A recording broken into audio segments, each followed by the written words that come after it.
किसी समय एक गांव में देवकन नाम का एक माली रहता था और राजा के शाही बगीचे में काम करता था और वो बहुत गरीब था। एक दिन जब वो सवेरे सवेरे राजा के बगीचे की ओर जा रहा था तो अचानक एक छोटी सी चिड़िया उसके पैरों तले कुचले जाने से बाल बाल बची। उस चिड़िया को उठाकर एक तरफ रख दिया। तभी चिड़िया बोली, तुम्हारी मेहरबानी का धन्यवाद नौजवान। मैं बीमार हूँ इसीलिए उड़ नहीं सकती। यदि तुम मुझे मेरे घोंसले में पहुँचा दोगे तो मैं तुम्हारा एहसान जीवन भर नहीं भूलूंगी। कहाँ है तुम्हारा घोंसला चिड़िया रानी, बताओ। वो जो पीपल का पेड़ तुम देख रहे हो ना, उसी पर मेरा घोंसला है। ठीक है चिड़िया रानी। देवकन ने चिड़िया को उसके घोंसले में रख दिया। तुम्हारा बहुत बहुत धन्यवाद नौजवान। चिड़िया रानी, जब तुम बीमार हो तो भोजन करने कैसे जाओगी, क्योंकि तुम तो उड़ ही नहीं सकती, क्यों? जब तक मैं ठीक नहीं हो जाती मुझे भूखा ही रहना पड़ेगा। यदि खाने के लिए कुछ फूलों का प्रबंध कर दो तो बहुत ही अच्छा होगा, क्योंकि मैं सिर्फ फूल ही खाती हूँ। अरे तुम चिंता मत करो चिड़िया रानी, मैं राजा के बाग में काम करता हूँ। वहाँ सैकड़ों किस्म के फूलों के पौधे लगे हैं। अच्छा, अब मैं चलता हूँ। लौटते समय तुम्हारे लिए मैं ढेर सारे फूल ले आऊंगा, ठीक है? देवकन राजमहल की ओर चल पड़ा। वहां पहुंचकर देवकन सारा दिन बगीचे में काम करता रहा। घर लौटते समय जब उसने कुछ फूल कर अपने जेब में रखे तो उसे प्रमुख माली प्रभुदास ने देख लिया और वो बोला, ओ, क्या ये फूल तुम चोरी करके कहाँ ले जा रहे हो? जानते हो शाही फूलों को चोरी करने की सजा क्या है? माफ कर दीजिए प्रभु जी, मैं आपसे आज्ञा लेना भूल गया। दरअसल ये फूल मैं एक बीमार। बकवास बंद करो, मैं इसी वक्त तुम्हें सैनिकों के हवाले करूंगा, समझे? नहीं नहीं नहीं नहीं नहीं, मुझे क्षमा कर दीजिए प्रभु जी। मुझे चाहे तो सजा दे दीजिए, लेकिन सैनिकों के हवाले मत कीजिएगा। एक ही शर्त पर मैं तुम्हारी चोरी छिपा सकता हूँ और तुम्हारी जान बचा सकता हूँ। मुझे आपकी हर शर्त मंजूर है। तुम्हें इन फूलों की कीमत यानी चांदी का एक छोटा सा सिक्का मुझे देना होगा, समझे? ठीक है, ये लीजिए प्रमुख जी। लेकिन एक बात हमेशा ध्यान रखना कि तुम्हें इस बात का जिक्र किसी के सामने नहीं करना है, ठीक है? और जब जब फूल लोगे मेरी दक्षिणा देते रहोगे, ठीक है ना? ठीक है प्रमुख जी।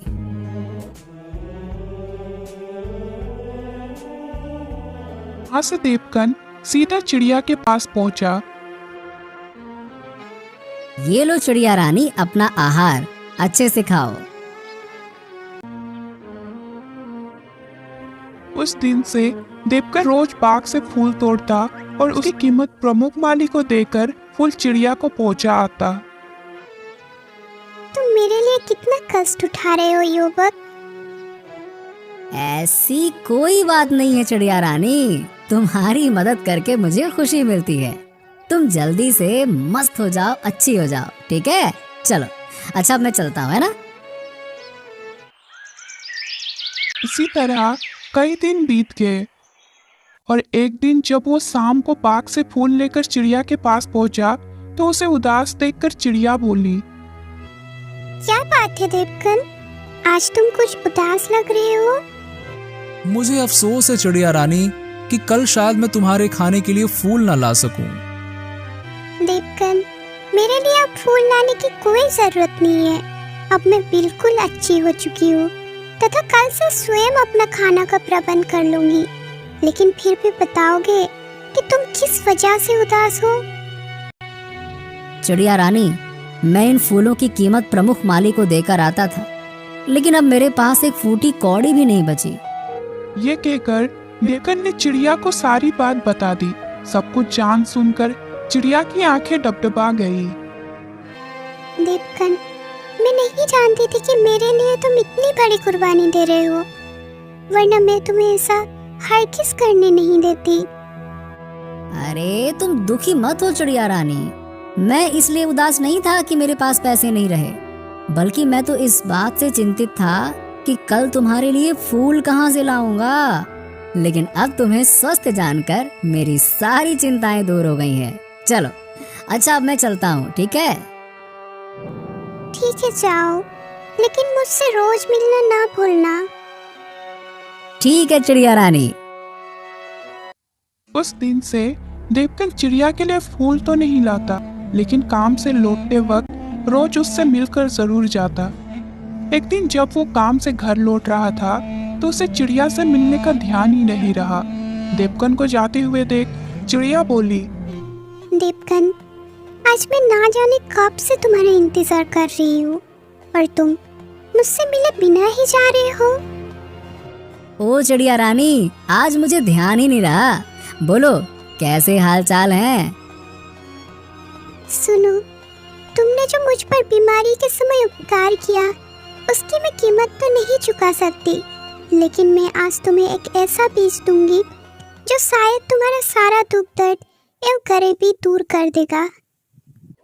ये कहकर चिड़िया ने अपने घोंसले में से एक बीज उठाया और देवकन की हथेली पर रख दिया। अरे इतना बड़ा बीज! सुनो, ये मृत्युवन संजीवनी वृक्ष का बीज है। इसके फूल सूंघने वाले सदा सुंदर, स्वस्थ और जवान बना रहते हैं। इस बीज से जो वृक्ष होगा और उसमें जो फूल लगेंगे वो अनमोल होगा। तुम उन्हें बेचकर बहुत सा धन कमा सकते हो, लेकिन ध्यान रखना, इसका वृक्ष 1 महीने में ही बड़ा हो जाएगा और वे फूल उस पर सूर्य छुपने के बाद ही रोज रात को निकलेंगे और भोर होने पे लुप्त हो जाएंगे। इसलिए उन्हें तुम्हें रात ही रात में तोड़ना होगा। चिड़िया रानी, इतना अनमोल बीज देकर तुमने तो मेरी तकदीर ही पलट दी है। लेकिन एक बात बताओ कि इतना अनमोल बीज तुम्हें कहाँ से मिला? बस संयोग से ही मिल गया। आज मैं सुबह सुबह उठकर आहार के लिए निकली थी। उड़ते उड़ते मुझे एक एक स्थान पर बहुत ही सुंदर दृश्य दिखाई दिया। ओह परिया, मुझे नीचे चलकर उनकी टांग लेनी चाहिए। हो सकता है उनकी चीज से मुझे कोई ऐसा उपाय सूझ जाए जिससे मैं देवकन की गरीबी दूर करने में उसकी मदद कर सकूं। ये सोचकर मैं नीचे उतरी और एक पेड़ पर बैठकर उनकी बातें सुनने लगी। सखी, आज बहुत समय बाद सैर सपाटा करने में बहुत आनंद आया है। मैं तो अब यहाँ रोज आया करूँगी। मैं भी। जब हमने रोज ही यहाँ आना है तो क्यों ना यहाँ मृत्युवन संजीवनी वृक्ष लगा दे, ताकि सैर सपाटा के पश्चात उसके फूलों की महक ले सके और सदा सदा के लिए स्वस्थ वो जवान रह सके। हाँ हाँ, तुम ठीक कहती हो। यहाँ दूर दूर तक कोई इंसान नजर नहीं आता है, अतः वो वृक्ष भी सुरक्षित रहेगा। परियों ने वो बीज तालाब के किनारे मिट्टी खोदकर दबा दिया और अपने हाथों में थमी छड़ी हिलाकर आकाश में उड़ गए। उनके वहां से जाने के बाद मैंने वो गड्ढा खोदा और उस बीज को लेकर अपने घोंसले में आ गई और मैं कब से तुम्हारा आने का इंतजार कर रही थी।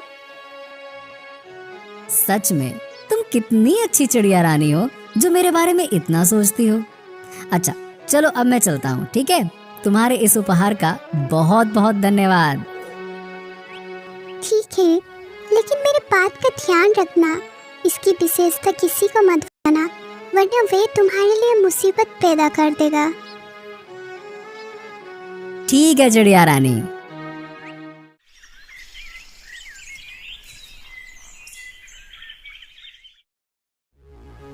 चिड़िया रानी ने ये अनमोल बीज तो दिया है, लेकिन इसे गाड़ूंगा कहाँ?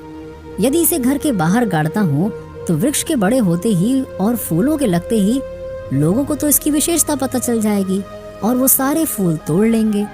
और अपने घर के अलावा मेरे पास ऐसी कोई और सुरक्षित जगह भी तो नहीं है जहाँ मैं उस पेड़ को लोगों की निगाहों से बचाकर रख सकूं।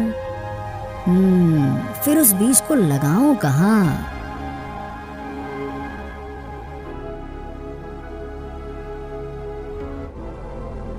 घर पहुंचकर भी उसका ध्यान उस बीज को बोने के लिए किसी स्थान के विषय में ही सोचता रहा। यदि एक बार वो पेड़ उग गया तो शायद फिर मुझे जिंदगी में कभी किसी चीज की कमी नहीं रहेगी। महाराज ही मुझे उन फूलों की मुंह मांगी कीमत देने को राजी हो जाएंगे। क्यों ना मैं उस बीज को महाराज के ही शाही बगीचे में बो दूं, तब उसकी उचित सुरक्षा भी होती रहेगी। साथ ही महाराज मुझसे उस अद्भुत वृक्ष को पाकर प्रसन्न हो जाएंगे और मुझे ढेरों इनाम देने के साथ साथ मेरी तरक्की भी कर देंगे। हाँ।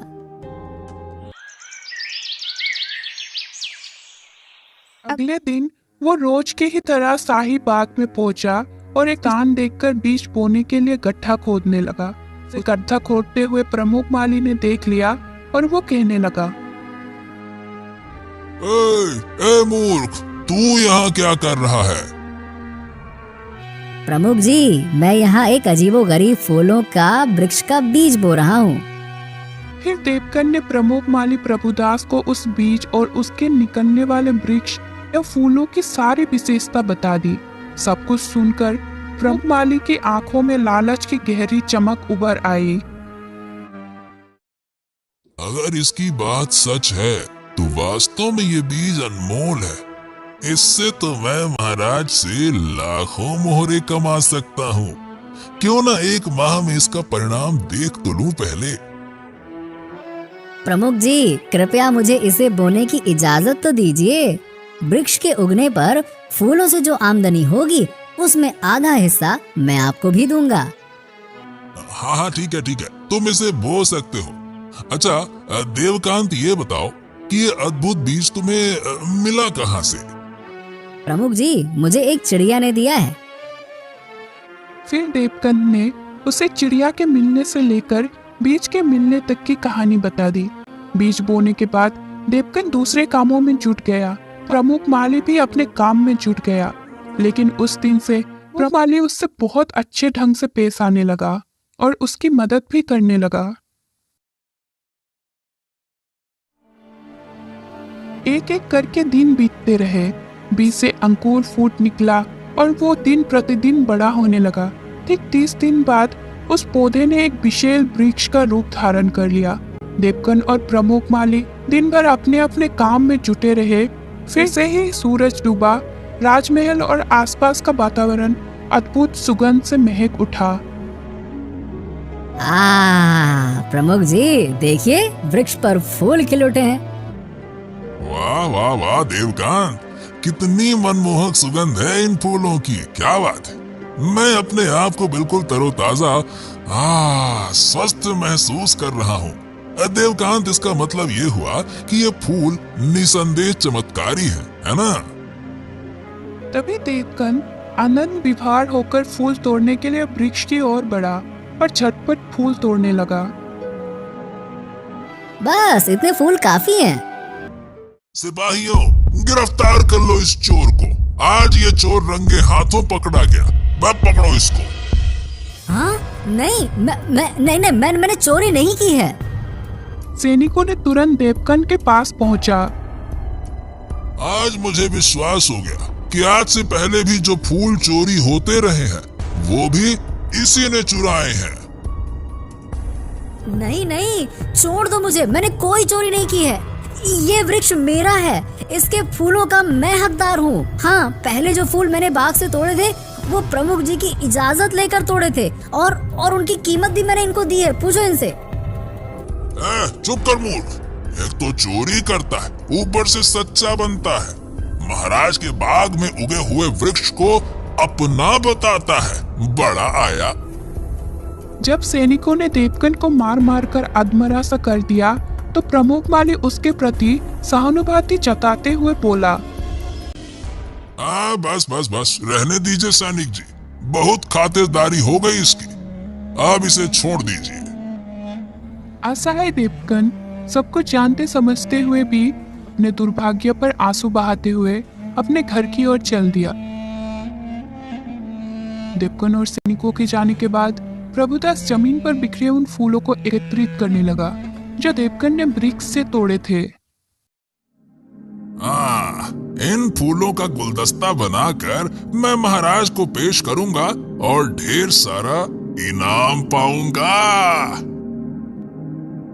इधर देवकन सीधा चिड़िया रानी के पास पहुंचा और रोते रोते उसे सारा किस्सा कह सुनाया। ओम, ये तो बड़ा ही बुरा हुआ देवकन। मैंने तो पहले ही तुम्हें मना किया था कि इस विषय में किसी को कुछ मत बताना।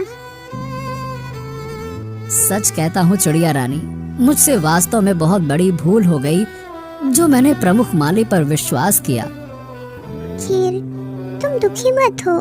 अब तुम घर जाओ। मैं जल्दी ही कोई ऐसा उपाय करूंगी कि तुम्हें भूखा ना मरना पड़े। ठीक है चिड़िया रानी। और चिड़िया से विदा लेकर कल उदास सा अपना घर लौट गया। इधर प्रमुख माली प्रभुदास ने जैसे ही चमत्कारी फूलों का एक गुलदस्ता तैयार किया, राजमहल का एक कर्मचारी उनके पास आ पहुंचा और बोला, प्रभुदास जी, महाराज ने तुम्हें याद किया है। मैं तो स्वयं ही उनसे मिलने आ रहा था। चलो चलते हैं।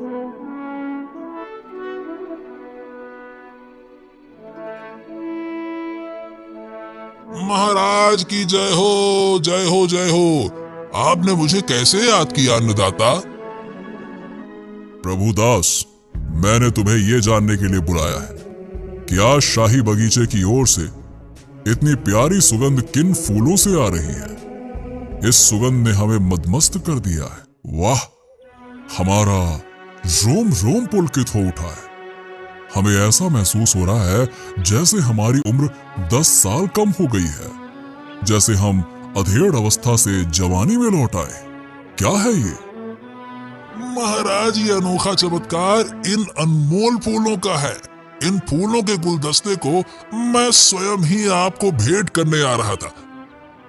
अच्छा, लाओ, दो तो सही। गुलदस्ता लेकर राजा ने उसे जैसे ही सूंघा, उसका रोम रोम झूम उठा। वाह, हाँ, तबीयत प्रसन्न हो गई।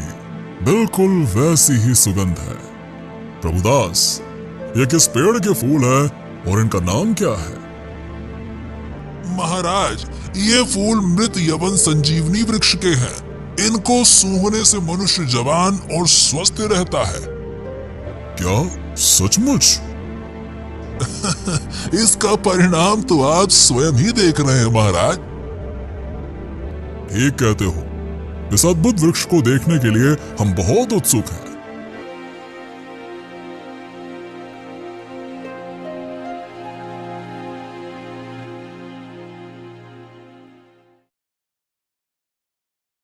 निसंदेह जितने फूल सुंदर है उतना ही वृक्ष भी सुंदर है। महाराज, मैंने कई वर्षों की कड़ी मेहनत के पश्चात इसे उगाया है। इसके फूल केवल रात में ही खिलते हैं और भोर होते होते लुप्त हो जाते हैं। प्रभुदास, तुम्हें इस अद्भुत वृक्ष का बीज कहां से मिला? इसकी विशेषता देखते हुए तो मुझे ऐसा लगता है कि जैसे ऐसे वृक्ष कम से कम धरती पर तो नहीं उगते। महाराज, इस वृक्ष का बीज मुझे एक परी ने दिया था, जिसकी मैंने किसी समय बहुत मदद की थी। फिर प्रभुदास ने राजा को एक मनगढ़ंत कहानी सुना दी।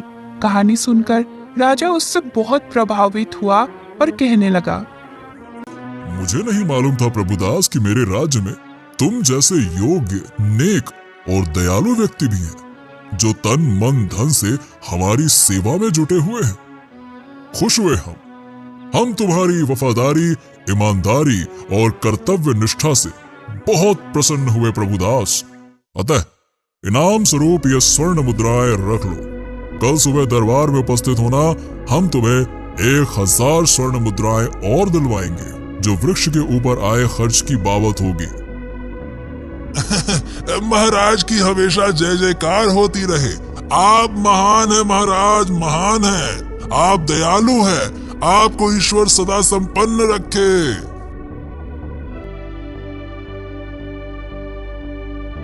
हाँ, एक बात ध्यान रहे प्रभु, कल से तुम मुझे एक फूल का गुलदस्ता पेश करोगे, जिसके बदले तुम्हें रोज 100 स्वर्ण मुद्राएं मिला करेंगी। जैसी आपकी आज्ञा महाराज।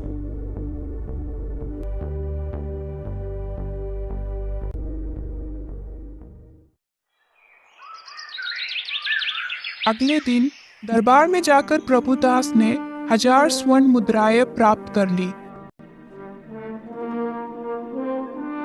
और उसी रात से वो रोज चमत्कारी फूलों का गुलदस्ता बनाकर राजा को देने लगा। राजा फूलों को सूंघता और बहुत खुश होता। वाह, जवाब नहीं इन फूलों का। कुछ ही दिनों में हमारी कायाकल्प हो गई है। हम तो बूढ़े से जवान हो गए हैं।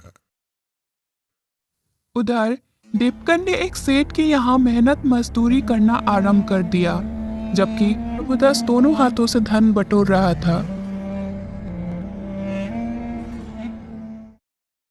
कई दिन बीतने के पश्चात एक रात को परिया राजा के महल के ऊपर से गुजर रही थी, तो उन्होंने वही संजीवनी वृक्ष देखा और कहने लगी, अरे वो देखो, मृत्युवन संजीवनी वृक्ष है। परिया तुरंत नीचे उतरी। वह राजा का शाही बाग ही था। लेकिन ये वृक्ष यहाँ आया कैसे? ये तो किसी राजा का बाग लगता है। हाँ, लगता है ये वृक्ष उसी बीज से उगा है, जिसे हमने 1 माह और कुछ हफ्ते पहले तालाब के किनारे गाड़ा था और जो अगले ही दिन आश्चर्यजनक तरीके से गायब हो गया था। इसका मतलब ये हुआ कि उस समय हमारे आसपास कोई मनुष्य था, जिसने ना केवल हमारी बातचीत सुननी होगी, बल्कि हमारे जाने के बाद उसने उस बीज को भी निकाल लिया होगा। तब तो हमें उस चोर को सजा देनी चाहिए, लेकिन चोर का पता कैसे चलेगा? उसका पता लगाना कोई ज्यादा मुश्किल नहीं है। जिसे इस पेड़ की विशेषता मालूम है, वो जरूर रात को फूल तोड़ने यहाँ आता होगा। ठीक कहती हो सखी, लेकिन जिस दिन वो हमारे निगाह में आ गया, वो रात उसके जीवन की आखिरी रात होगी। आओ, अब हम इन फूलों का आनंद लें। उस दिन से वो परिया रोज रात को वहां आने लगी, लेकिन वो आधी रात को आती थी, इसलिए उनका सामना कभी प्रभुदास से नहीं हुआ। प्रभुदास तो पेड़ पर फूल खिलते ही थोड़ा फूल तोड़कर उनका गुलदस्ता बनाकर राजा को दे देता था। विधि का विधान देखिए, राजा की पत्नी के स्वर्गवास हुए तो कई वर्ष बीत चुके थे, लेकिन उनकी लौती जवान बेटी, जो कि 6 माह से विदेश भ्रमण के लिए गई हुई थी, अचानक एक दिन वापस लौट आई। उसे देखकर महाराज बहुत खुश हुए और कहने लगे, बेटी मधुमिता, तुम्हें देखकर हमें बहुत प्रसन्नता हुई है। और वो अपने पिता को घूर कर देखने लगी। क्यों? क्या हुआ? तुम मुझे इस तरह से घूर क्यों रही हो? पिताजी, ये आप 6 माह में अचानक जवान कैसे हो गए? क्या कोई मृत्युवन संजीवनी आपके हाथ लग गई है? अब कुछ ऐसा ही समझ लो बेटी। अच्छा, पहले भीतर तो चलो, फिर आराम से वार्तालाप होगी। आओ। लेकिन पिता और बेटी को एक दूसरे से मिलने की इतनी खुशी थी कि खाने पीने और इधर उधर की बातचीत करने के माध्य ना तो मधुमिता को अपने पिता की जवानी का राज जानने का ध्यान रहा और ना ही राजा को इस बारे में उसे कुछ बताया।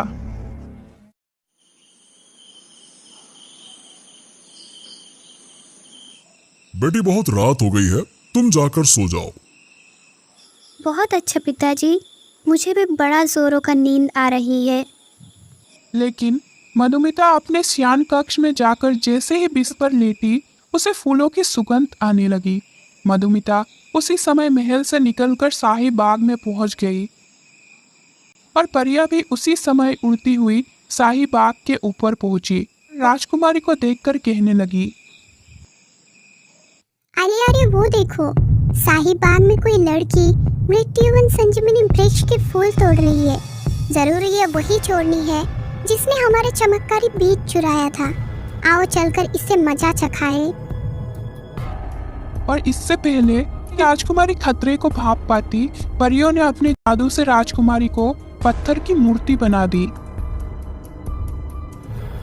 अब इसे हमारे सिवाय और कोई जिंदा नहीं कर पाएगा। इसकी यही सजा थी।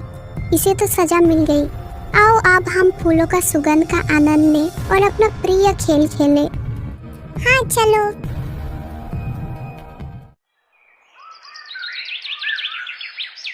अगले दिन भोर होने के साथ ही पूरे महल में हंगामा मच गया।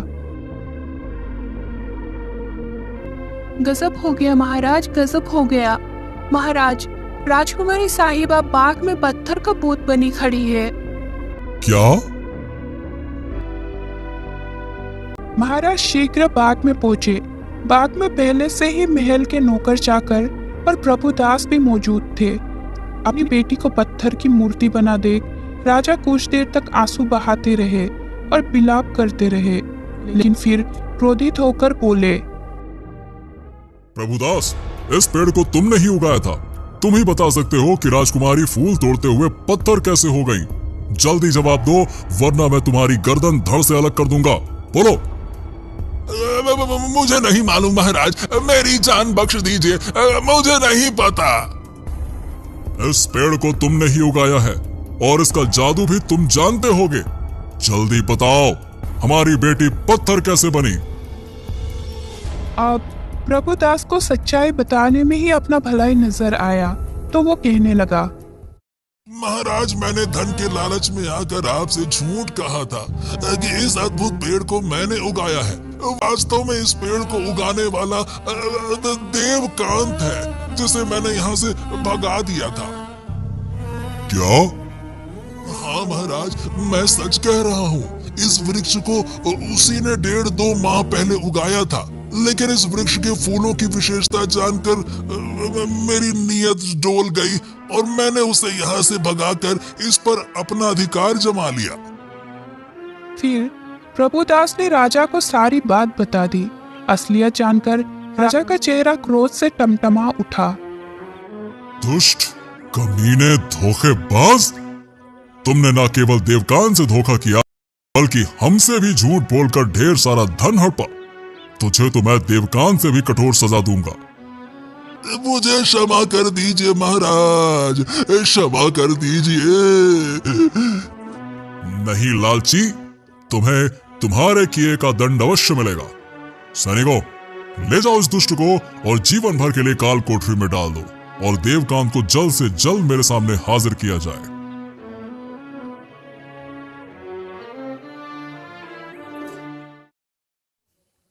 इधर सैनिक देवकन के घर पहुंचे। संयोग से उस समय देवकन घर पर ही था। देवकन सैनिकों के साथ राजमहल जाने लगा।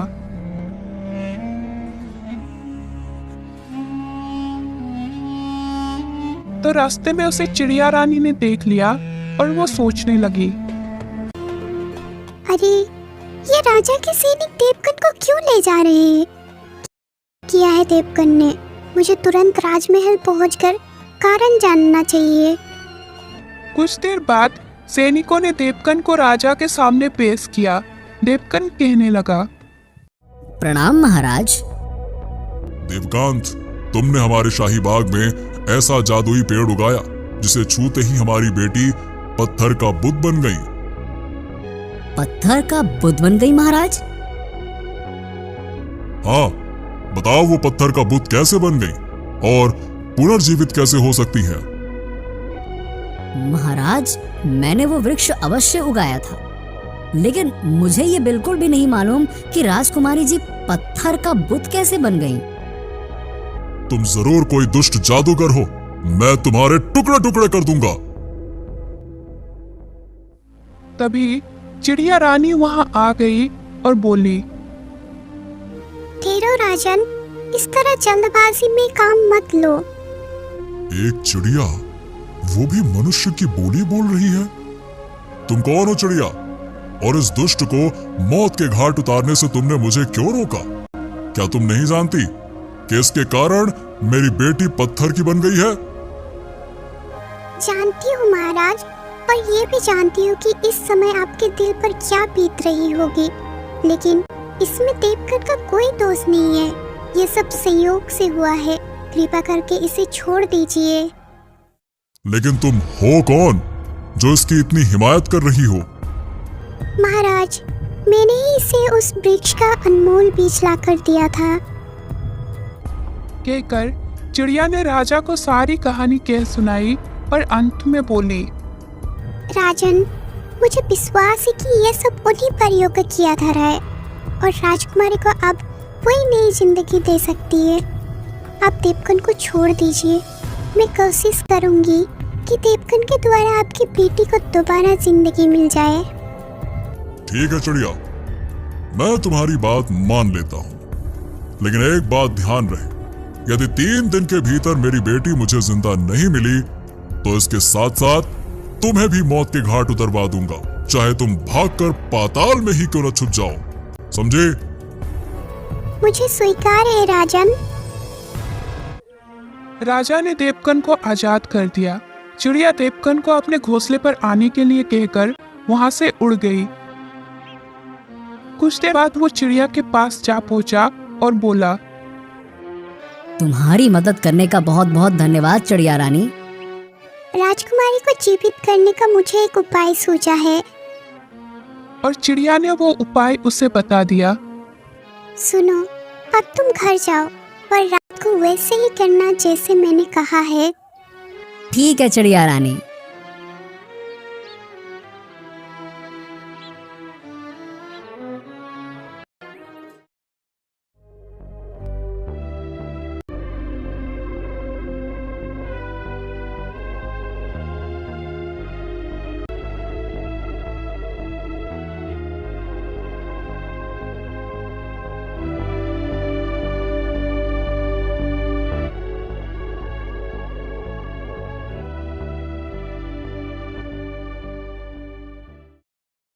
अरे सखिया, वो देखो, उस दुष्ट आदमी ने हमारी जादू छड़िया अपने कब्जे में कर ली है।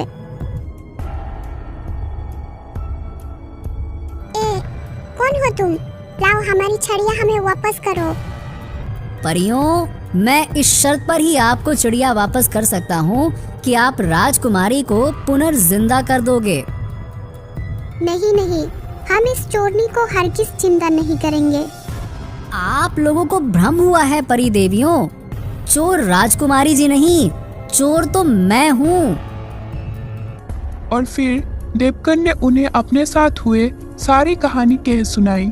देवकन की दर्द भरी कहानी सुनकर सभी परिया का हृदय उसके प्रति सहानुभूति से भर उठा और वो कहने लगी, ठीक है देवकन, तुम्हें जो कष्ट मिला उसके बदले हम राजकुमारी को जीवित कर देंगे, लेकिन इसके साथ ही ये वृक्ष हम अपने साथ ले जाएंगे। नहीं नहीं नहीं, ये नहीं हो सकता। यदि आप लोग ये अपने साथ ले गईं, तो मुझ गरीब की जीविका कैसे चलेगी?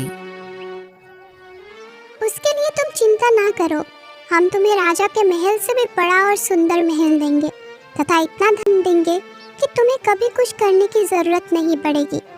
तुम किसी राजा से कम नहीं रह जाओगे। यदि ऐसी बात है तो मुझे कोई ऐतराज नहीं है। तुम अपना वृक्ष अपने साथ ले जा सकती हो। तो लाओ हमारी छड़ियाँ हमें वापस कर। देवकन ने उनकी छड़ियाँ उन्हें वापस कर दी। तो एक परी ने अपनी छड़ी राजकुमारी के पूत में घुमाया। राजकुमारी तुरंत जीवित हो उठी और कहने लगी, ये मुझे क्या हो गया था? आप लोग कौन हो? हम सब परिया है राजकुमारी, लेकिन तुम्हें देवकन का एहसान मानना चाहिए। इन्हीं के वजह से तुम्हें नया जीवन मिला है। राजकुमारी को सारी बात मालूम हुई तो उसका हृदय देवकन के प्रति प्रगाढ़ प्रेम से भर उठा। अच्छा देवकन, अब हम चलते हैं। अपने घर पहुंचने पर तुम्हें तुम्हारा महल और उसमें रखा अपार धन तुम्हें मिल जाएगा। बहुत अच्छा नेक परियों। और सभी परियां उस मृत संजीवनी वृक्ष को अपने साथ लेकर उड़ने लगी। तब की भोर का उजाला चारों ओर फैलने लगी थी। आइए राजकुमारी जी, मैं आपको आपके पिताजी के पास ले चलता हूँ। आपको सही सलामत देखकर वो बहुत प्रसन्न होंगे। चलिए। और जब देवकन राजकुमारी को लेकर राजा के पास पहुंचा तो अपनी बेटी को देखकर बहुत प्रसन्न हुआ और कहने लगा, तुम पुनर्जीवित कैसे हो गई बेटी? पिताजी, ये सब इन्हीं की मेहरबानी से हुआ है। कहकर राजकुमारी ने सारी बात बता दी। राजा ने प्रसन्न होकर एक दिन अपनी बेटी का विवाह देवकन से कर दिया। देवकन राजकुमारी के साथ परियों द्वारा दिए गए अपने महल में आनंद पूर्वक रहने लगा। चिड़िया रानी से रोज मिलता और उसकी खैर खबर लेते रहता था।